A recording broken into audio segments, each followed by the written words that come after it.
करो और गिरिराज जी का पूजन जो है तुम चालू कर दो, क्योंकि ठाकुर जी ये प्रेरणा देना चाहते थे कि ये जो पूजा तुम कर रहे हो ये स्वार्थ सिद्ध पूजा है, यानी कि स्वार्थ के लिए पूजा कर रहे हो।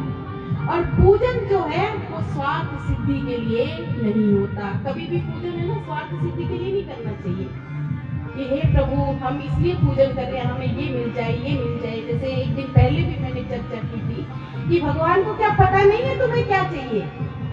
ये भक्ति कोई भक्ति नहीं होती, ये तो स्वार्थ सिद्ध भक्ति है। स्वार्थ रहित हमें भक्ति करनी चाहिए।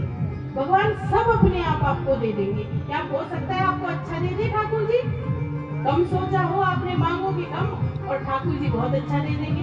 तो ठाकुर जी कहते हैं कि ये स्वार्थ सिद्धि जो भक्ति होती है ना, ये भक्ति कोई भक्ति नहीं होती। पूजन पाठ करो तो स्वार्थ रहित हमारा पूजन होना चाहिए।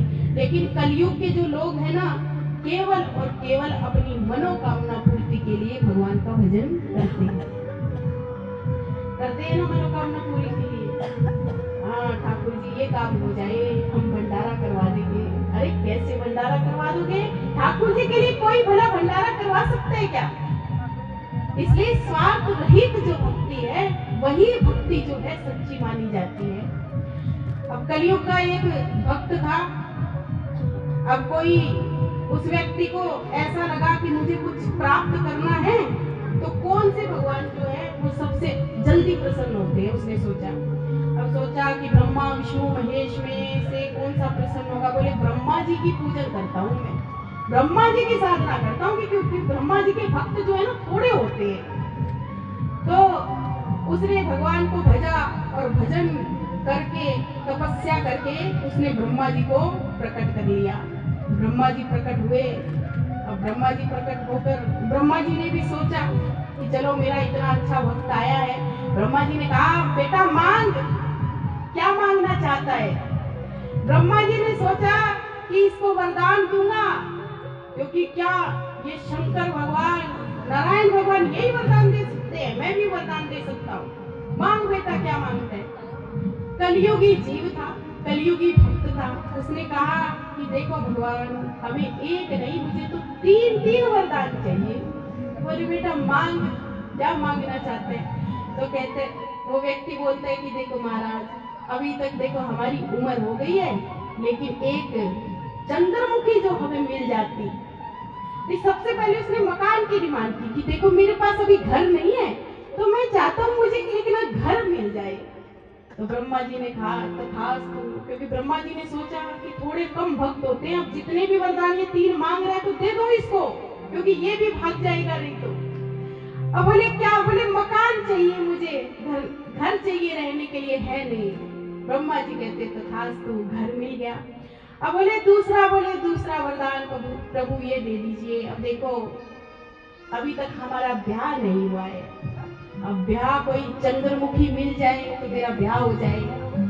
अब ब्रह्मा जी ने कहा तथास्तु। बोले तीसरा बोले ये वरदान दे दो कि 3 वरदान और मांग सको। ब्रह्मा जी की खोपड़ी जो है वो भर गई। बोले कैसा कलयुगी भक्त मुझे मिला है। ब्रह्मा जी ने सोचा चलो कोई बात नहीं, वरदान तो देना पड़ेगा क्योंकि इसने तपस्या की है। बोले ठीक है, शंख दे दिया। बोले ये लो, ये शंख लेकर के जाओ और जब तुम्हें मुझे बुलाना हो, क्योंकि 3 वरदान और भी तो लेने देना। बोले जब तुम्हें मुझे बुलाना हो ये शंख बजा देना तो मैं आ जाऊंगा। अब वो घर को चला गया। घर गया तो देखा उसका अच्छा घर भी बन गया, दूसरा उसका ब्याह भी हो गया और तीसरा वरदान अभी बाकी था। अब एक दिन उस घर पर वर्षा रानी आ गई, बारिश, खूब बारिश हुई और नए घर का वो पेंट जो है ना वो धुल के नीचे आ गया। अब बोले कि बुलाओ अब किसी कारीगर को। पत्नी ने कहा या घर में जो सदस्य थे बोले किसी को बुलाओ जो ये पेंट वगैरह दोबारा करे।